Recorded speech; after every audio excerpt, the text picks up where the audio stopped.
Bienvenue chez rayonrando.com. Je vais vous présenter les sacs de couchage Trek 2 et Trek 3 de Sea2 Summit. Donc celui que j'ai en main, c'est le Trek 2 dans son sac de compression. Et le Trek 3, le plus chaud, c'est celui qui est sur la table et qui dispose du même sac de compression, mais un petit peu plus volumineux.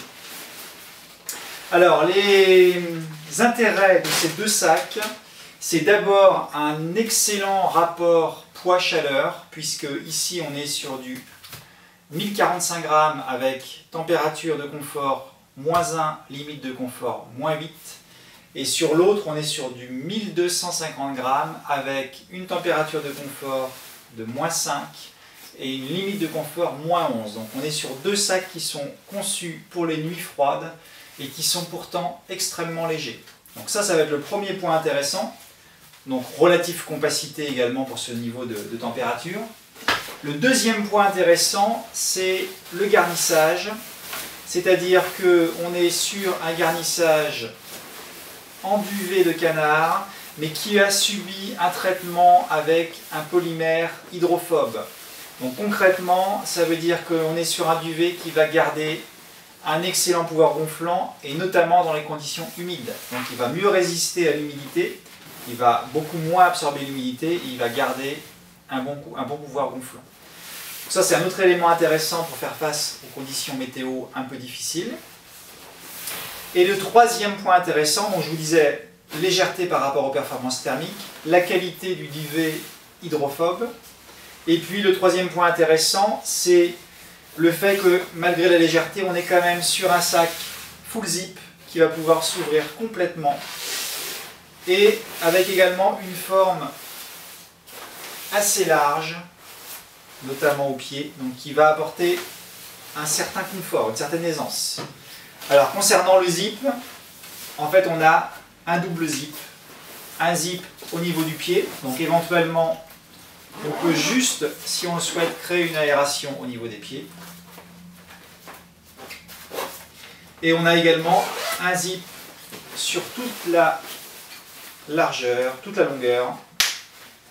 Donc l'ouverture est protégée.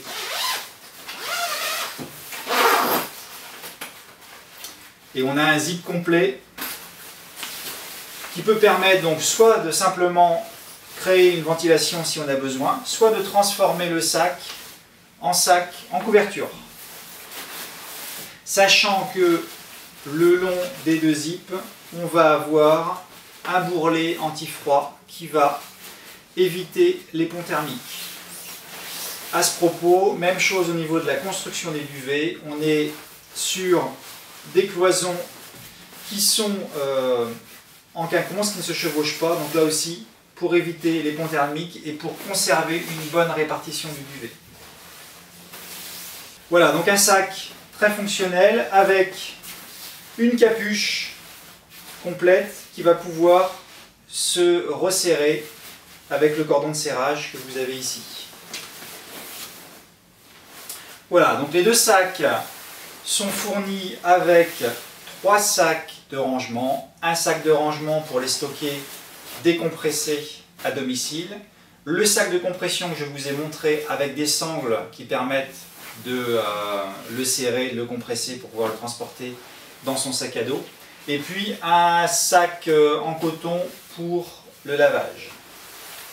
Et une dernière précision concernant cette fois-ci le tissu extérieur. Donc on est sur un tissu qui est assez costaud, qui va être respirant mais également déperlant.